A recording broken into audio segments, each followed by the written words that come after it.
Bonjour à tous, j'espère que vous allez bien. Il est mardi et comme tous les mardis à 6h15, nous avons notre rendez-vous de santé. Donc j'espère que vous allez très bien. Moi, je vais super bien. Aujourd'hui, on va parler des crampes musculaires. Certains de vous ont déjà eu au moins une fois dans leur vie des crampes musculaires. Ça nous arrive souvent dans la nuit, souvent après un exercice physique, souvent après avoir monté les escaliers. Donc, on va parler un petit peu des crampes musculaires ce matin. On fera un petit peu le tour. Comme d'habitude, je répondrai aux questions autour des crampes musculaires. Je ne répondrai pas à toutes les questions, mais aux questions qui sont revenues le plus souvent. Voilà. Donc, on va parler des crampes musculaires et je vais commencer par la première question. Il y a quelqu'un qui a posé la question, à savoir, mais docteur, c'est quoi exactement les crampes musculaires? Comment est-ce que je peux savoir que c'est vraiment une crampe, que ce n'est pas autre chose? Comment je fais pour faire la différence? C'est quoi les crampes musculaires? Voilà, parce que des fois, j'ai des contractions. Voilà, c'est quoi exactement? Alors, c'est quoi une crampe musculaire en fait? C'est une contraction. Une crampe, en fait, c'est une contraction. La contraction d'un muscle, soit d'une partie du muscle, soit de la totalité du muscle en fait. Et la caractéristique de la crampe musculaire, c'est que elle est soudaine. Elle est soudaine, c'est-à-dire que c'est un moment où on ne s'attend pas. Il y a des fois des signes annonciateurs, mais c'est très rare. Donc, des fois, on ne s'attend pas et subitement, on a une partie de notre muscle, d'un membre qui se contracte. Et ensuite, une autre caractéristique, c'est qu'elle est involontaire. C'est-à-dire qu'on ne peut pas décontracter, on ne peut pas relâcher notre muscle tout seul. Voilà, c'est contracté, on n'arrive pas à le relâcher. Voilà. Et d'un autre côté, on l'a pas contracté de nous-mêmes. C'est pas une contraction qu'on a provoquée. Voilà. Donc, et ensuite, elle est douloureuse aussi, c'est-à-dire que ça nous fait mal. On a mal. C'est une douleur qui est intense. C'est une douleur qui est aussi transitoire. C'est-à-dire que on va avoir mal un moment et après la douleur elle va passer. Elle ne va pas rester pendant des heures ou voilà. Voilà, elle est transitoire. Et généralement, la crampe musculaire concerne souvent les muscles des membres inférieurs, c'est-à-dire les jambes au niveau du mollet. On a généralement des crampes au niveau du mollet. Donc, il y a en fait, mais il y a quelqu'un qui a demandé, mais qu'est-ce qui se passe en fait au niveau de la crampe? Qu'est-ce qui se passe? Pourquoi est-ce que j'ai la crampe? Il y a beaucoup de phénomènes. Ce qu'il faut savoir, c'est que la crampe musculaire, c'est un phénomène un petit peu spécial. C'est-à-dire qu'il y a beaucoup de mécanismes qui sont décrits au niveau de l'apparition de la crampe musculaire. Il y a beaucoup de mécanismes. Il y a des chercheurs qui ont découvert qu'au niveau du muscle, il y a un encombrement métabolique du muscle, des substances, des déchets en fait. C'est le déchet qu'on appelle l'acide lactique qui va venir s'encombrer au niveau du muscle et donc va boucher le muscle. Et comme le muscle est encombré, il va se contracter en fait.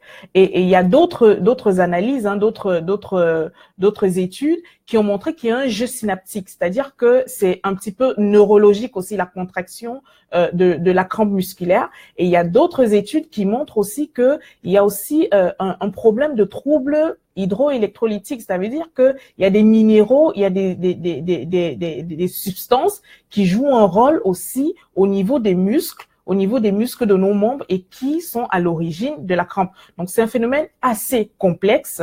Ce qui est le plus important, c'est de savoir que la crampe musculaire peut se manifester de façon inopinée. C'est-à-dire que, par exemple, la nuit, on est au repos, on est en train de dormir et subitement, c'est déjà arrivé à plusieurs personnes, et subitement, tac, on a le mollet qui se contracte et on ne sait pas ce qui se passe. On a des fois l'impression qu'on a fait on a fait un cauchemar. Voilà, donc ça peut arriver de façon vraiment inopinée. C'est possible, c'est vraiment possible. C'est pas forcément un cauchemar, c'est possible. Ça peut aussi arriver la contraction musculaire peut aussi arriver au cours de l'effort. Par exemple, qu'on est en train de faire un exercice physique ou alors après l'exercice physique, ça peut aussi arriver. Voilà, donc il y a une autre question, il y a une autre question, et je pense que c'est ça le plus important, c'est de savoir quelles sont les situations qui favorisent la crampe musculaire pour pouvoir les éviter en fait. Et je pense que c'est le but de cette page, savoir les situations qui me mettent dans les difficultés et comment je fais pour éviter ces situations. Il y a de nombreuses, c'est ce qu'on appelle des facteurs de risque en fait. C'est des situations dans lesquelles, lorsque je me retrouve, je peux développer des symptômes. Voilà. Donc, et c'est des situations sur lesquelles, pour certaines, je peux jouer, je peux mener une action pour éviter ces situations, afin de ne pas développer les symptômes de la maladie. Voilà. Donc, les différentes situations, il y en a plusieurs. La première situation qui est la plus visible et la plus retrouvée, c'est la déshydratation. Si vous êtes déshydraté, soit à cause d'un coup de chaleur que vous avez pris, par exemple en été, voilà, après l'hiver, on aura l'été. Faites attention aux coups de chaleur. Vous prenez un coup de chaleur, vous allez marcher longtemps sous le soleil, sans boire de l'eau, sans vous réhydrater. Voilà. Vous pouvez avoir un coup de chaleur, vous pouvez être déshydraté. Vous pouvez transpirer, vous êtes déshydraté. Vous pouvez également être déshydraté parce que soit vous avez vomi, quand vous n'êtes pas bien, ou alors vous avez fait la diarrhée. En tout cas, vous êtes déshydraté. Si vous êtes déshydraté, vous pouvez très facilement avoir une crampe musculaire, en fait. Voilà. Donc, faites attention à la déshydratation. Maintenant, il y a aussi des femmes enceintes pendant la grossesse. C'est possible d'avoir des crampes musculaires. C'est un mécanisme assez complexe. Je ne vais pas l'expliquer ici. Voilà. Des femmes qui prennent aussi la pilule. Il y a certaines pilules qui sont, regardez bien les effets secondaires. Il y a certaines pilules, pour la plupart, les pilules sont à l'origine aussi des crampes musculaires. Il y a des personnes aussi qui ont certaines maladies, voilà, je reviendrai sur les maladies plus tard, mais ce que je voulais toucher aussi, c'est des personnes qui prennent, la plupart de nous prenons le café, le thé, l'alcool. Faites attention, parce que ce sont des excitants en fait, et c'est des excitants qui introduisent dans notre organisme, qui provoquent dans notre organisme un certain mécanisme. Voilà, tous ceux les toxicomanes, etc., qui provoquent un certain mécanisme dans notre organisme qui, à la longue, un mécanisme qui va entraîner, voilà, qui va susciter des crampes musculaires. Donc, faites attention si vous avez l'habitude de prendre trop de café, si vous avez l'habitude de prendre trop de thé, choisissez, sélectionnez bien. Le thé, ça peut encore aller. Il faut bien sélectionner le thé. Moi, je préfère les tisanes plutôt au thé. Donc, ce sont des excitants. Donc, faites attention parce que si vous avez l'habitude de les prendre, peut-être que vos crampes musculaires sont dues à ces excitants-là. Voilà. Quand on a froid aussi, quand on a froid, il faut se réchauffer parce qu'on peut avoir le muscle peut se contracter. On a vu dans la définition que la crampe musculaire, c'est une contraction du muscle. Voilà. Donc, on a parlé de l'exercice physique. Quand vous faites un exercice physique, si vous ne vous êtes pas suffisamment étiré, voilà, ou alors si vous poussez dans l'exercice physique, votre muscle, il va se contracter parce que vous lui en avez demandé beaucoup. Et il y a aussi un élément qui est très important. Je parle à des adultes, pour la plupart on travaille. Et au travail, souvent, il y a ce qu'on appelle le stress. Ça arrive. Et même à la maison, des fois, il y a le stress. Eh bien, le stress peut entraîner une crampe musculaire. Faites attention à ça. Voilà. Enfin, ce qui est important, c'est que lorsque vous avez des crampes, par exemple, qui sont fréquentes, si vous avez des crampes qui sont fréquentes, que vous avez des crampes, parce qu'on a vu que la crampe pouvait être due à plusieurs facteurs. On a parlé du sport, on a parlé de l'exercice physique à l'occurrence, on a parlé du stress, on a parlé de certains états comme la grossesse, on a parlé du froid, on a parlé de la déshydratation.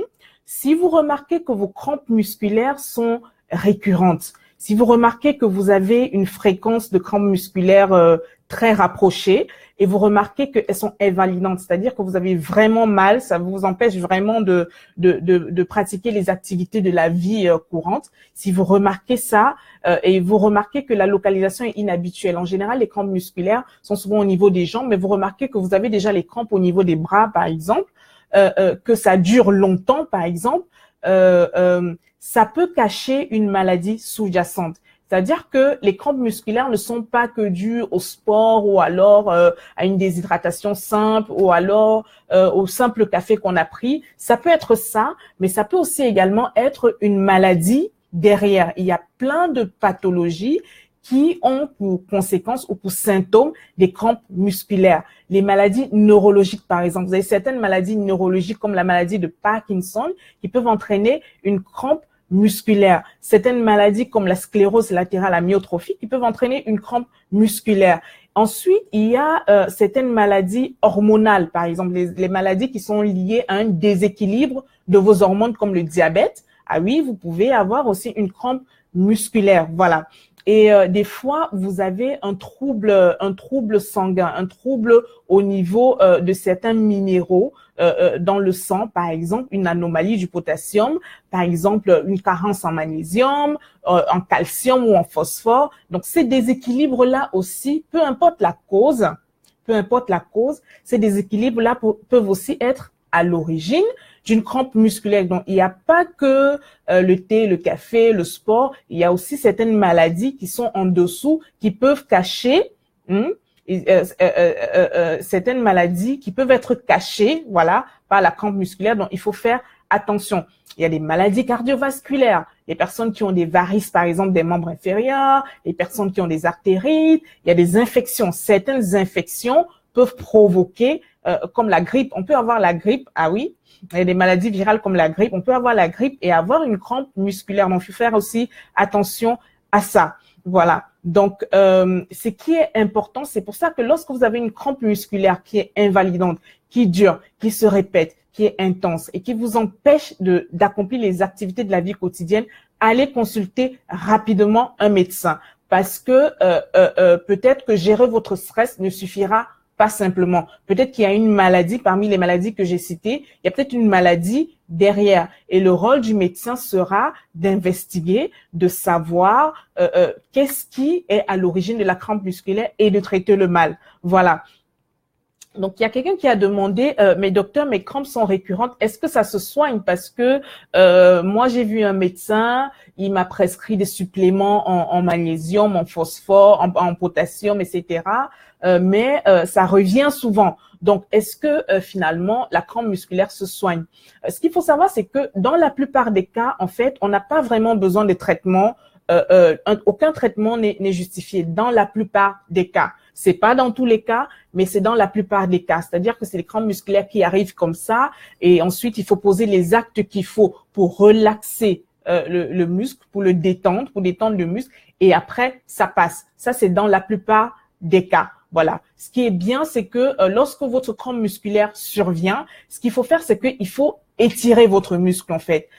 Le muscle en fait, il est contracté. C'est-à-dire qu'il est contracté, peu importe la raison pour laquelle il est contracté, il est. Donc, ce qu'il faut faire, c'est que le muscle qui est douloureux, il faut l'étirer. Voilà. Par exemple, si vous avez une crampe musculaire au niveau du mollet, vous allez étirer progressivement votre pied, vous étirez vos orteils, voilà, et vous étirez le pied. Ça va vous apporter beaucoup de soulagement. Ensuite, il faut le masser. Il faut masser ce muscle contracté là. Il faut le masser et le frictionner avec des produits, des huiles essentielles. Hein. Il y a plein de pharmacies, la parapharmacie. Il y a plein de parapharmacies d'huiles essentielles. Vous allez voir votre pharmacien. Vous lui dites que vous avez l'habitude d'avoir des crampes musculaires et il vous conseillera une bonne huile essentielle pour frictionner votre mollet ou le membre qui sera contracté et douloureux, voilà, pour le frictionner régulièrement. Donc, il faut le frictionner, il faut le masser régulièrement. Donc, quand vous avez la crampe, c'est ce qu'il faut faire. Vous le détendez d'abord, vous l'étirez parce qu'il est contracté, en fait, le muscle. Vous l'étirez. Ensuite, vous le frictionnez. Voilà. Et ensuite, quand vous arrivez à marcher, si la crampe au niveau du mollet, quand vous arrivez à marcher, marchez en opérant des flexions avec la jambe. C'est-à-dire que vous tendez et vous relâchez la jambe, mais tout doucement, en fait. Il ne faut pas pousser sur le muscle, mais il faut tendre et relâcher la jambe. Ensuite, le muscle antagoniste, c'est-à-dire que le muscle opposé, si c'est le mollet gauche par exemple qui s'est contracté, il faut aussi masser le muscle du côté droit. C'est important de le masser aussi. Et il faut le surélever en fait pour que la circulation puisse par exemple, quand vous êtes couché, par exemple, si vous avez l'habitude d'avoir des crampes musculaires dans la nuit, quand vous êtes couché, surélevez vos pieds. Comment on surélève les pieds? Vous prenez 2 coussins, vous prenez 2 oreillers, par exemple vos oreillers, vous les empilez et vous déposez vos pieds dessus. Ça va permettre une meilleure circulation veineuse et donc le retour de sang va se faire rapidement dans la nuit. Voilà. Mais non, pour ceux qui font du sport, par exemple, quand vous faites du sport, si vous pratiquez des habitudes, des exercices physiques inhabituels, faites attention. Ne poussez pas beaucoup. Premièrement, étirez-vous avant. Échauffez-vous avant. On a souvent mal partout parce que on ne s'échauffe pas avant et on développe des crampes musculaires parce qu'on ne s'échauffe pas avant.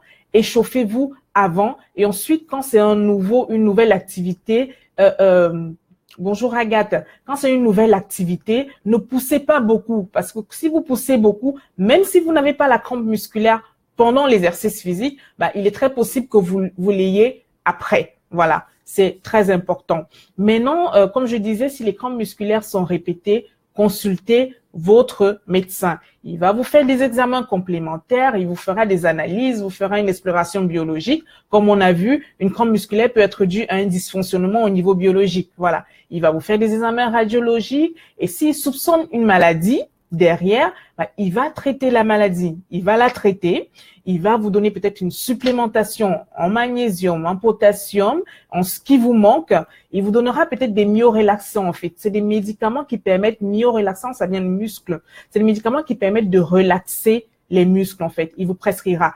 Si vous avez une crampe musculaire à répétition, si ça revient régulièrement, allez voir votre médecin. C'est très important. Ne vous dites pas, moi j'ai souvent les crampes musculaires, ça vient, ça part. Non, c'est peut-être une maladie derrière. Voilà, c'est peut-être une maladie.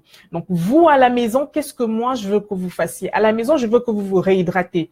On a vu que la crampe musculaire était due aussi à une déshydratation. Donc votre travail, ce n'est pas le médecin qui le fera pour vous. Vous pouvez vous réhydrater tout seul. Votre travail, ce sera de boire beaucoup d'eau. Et ce que je recommande, c'est 1,5 litre à 2 litres, voire 2 litres d'eau. Si vous prenez 2 litres d'eau par jour, c'est très bien. Et si vous pouvez prendre de l'eau riche en magnésium, il y a des eaux qui sont riches en magnésium, riches en magnésium de préférence, voilà, ou des jus de fruits qui sont fraîchement pressés. Si vous pouvez les prendre, c'est encore super bien. Voilà.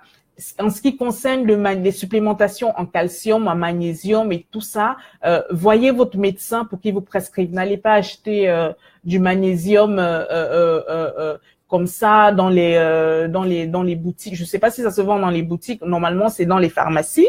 Mais si ça se vend sans prescription, n'allez pas le faire comme ça parce que tout est question de dosage. Si vous prenez plus qu'il n'en faut, vous allez vous retrouver en surdosage. Il faut toujours voir le médecin pour qu'il vous en prescrive. C'est important.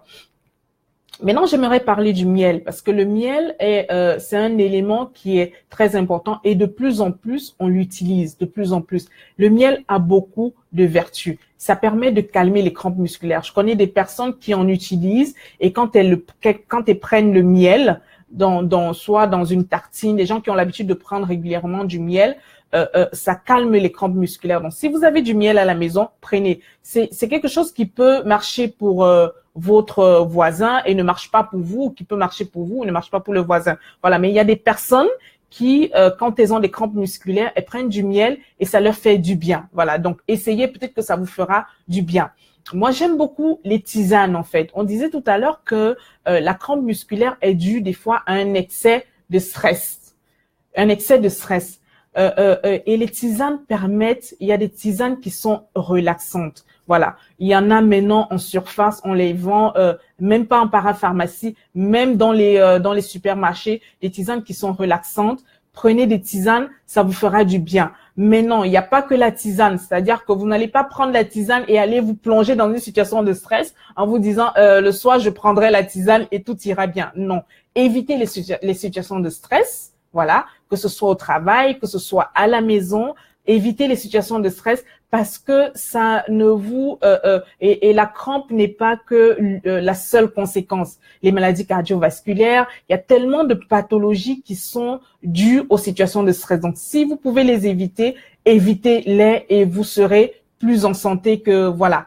Donc, voilà. Et j'ai parlé des huiles essentielles. Les huiles essentielles pour vous frictionner le muscle douloureux, c'est vraiment, vraiment efficace. Mais non, si je n'ai pas de crampe, comment je fais pour éviter? Voilà, j'ai parlé du traitement un petit peu, j'ai parlé de voir son médecin si ça continue. J'ai parlé de faire attention quand on fait du sport, voilà. J'ai parlé des tisanes, j'ai parlé du miel. C'est des solutions qui marchent pour certaines personnes. Voilà, et les gens partagent leurs témoignages, c'est des solutions qui marchent. Maintenant, si je n'ai pas de crampes musculaires, ou alors comment je fais pour éviter une situation, une crampe musculaire? Comment je fais?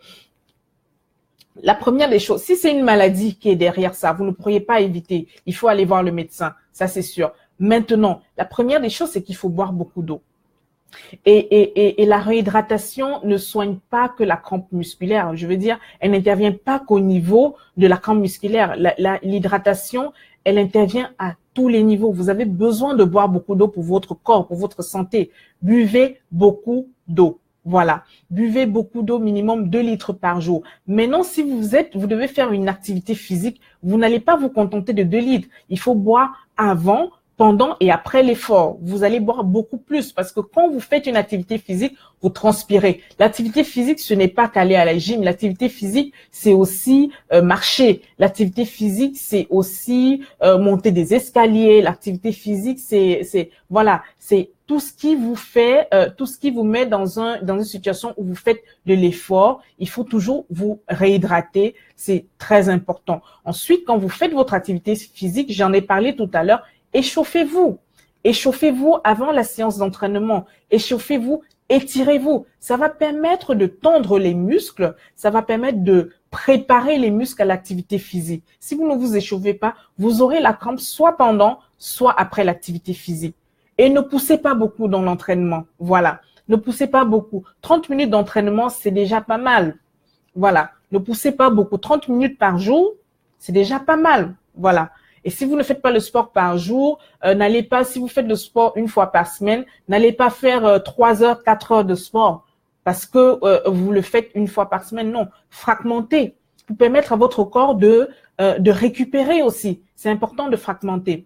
Ensuite, on a parlé tout à l'heure des excitants, le café, le thé, l'alcool. Oui, il faut prendre le café pour se réveiller quand on est au boulot, mais faites attention parce que ce sont des excitants. Non seulement le café et le thé ont des effets au niveau cardiovasculaire, mais ça va vous entraîner des crampes. Ça va vous entraîner des crampes. Donc, faites aussi attention, diminuez le café, diminuez le thé. À la place du thé, prenez des tisanes. Prenez des tisanes, voilà, diminuez l'alcool, réchauffez-vous, voilà. Maintenant, c'est l'hiver, il fait froid. Il y a certaines personnes qui vont avoir des crampes musculaires et qui ne vont pas comprendre pourquoi ils ont des crampes musculaires. Réchauffez-vous simplement. Il faut que votre corps soit chaud, voilà, que le sang circule bien pour éviter des crampes musculaires. Ensuite, réduisez les situations de stress. Voilà, réduisez les situations réduisez les situations de stress, réduisez les situations d'anxiété dans votre environnement. Voilà, évitez de vous mettre en colère, évitez de prendre les choses pour vous. Voilà, positivez. C'est important de positiver, de commencer le matin en positivant. Déjà, la façon dont vous commencez votre journée détermine la façon dont votre journée se passera. Si vous vous levez le matin et que vous vous dites « Ah, je me suis levé du mauvais pied », voilà. Donc, après, vous serez étonné que tout vous stresse dans la journée. Donc, quand vous vous levez le matin, soyez positif. Un jour s'est levé, vous avez une chance d'être en vie, vous avez une chance d'avoir le souffle de vie. Donc, positivez, c'est important. Voilà. C'est ce que je voulais partager avec vous ce matin. J'espère que ça vous a aidé. J'espère que ces petits conseils vous ont aidé. Comme je disais, je peux pas répondre à toutes les questions parce que j'ai maximum 30 minutes. Donc, si vous avez des questions, n'hésitez pas de m'écrire en dessous de la vidéo. Mettez en commentaire et je vous répondrai. Et si vos questions sont personnelles, comme pour certaines personnes qui m'écrivent inbox, n'hésitez pas de m'écrire. En général, je réponds dans la journée. Voilà, en général, je réponds dans la journée. Au maximum, dans les 24 heures, je réponds. Voilà, je vous souhaite une très bonne semaine. Voilà, restez connectés et on se dit à mardi prochain à la même heure. Au revoir.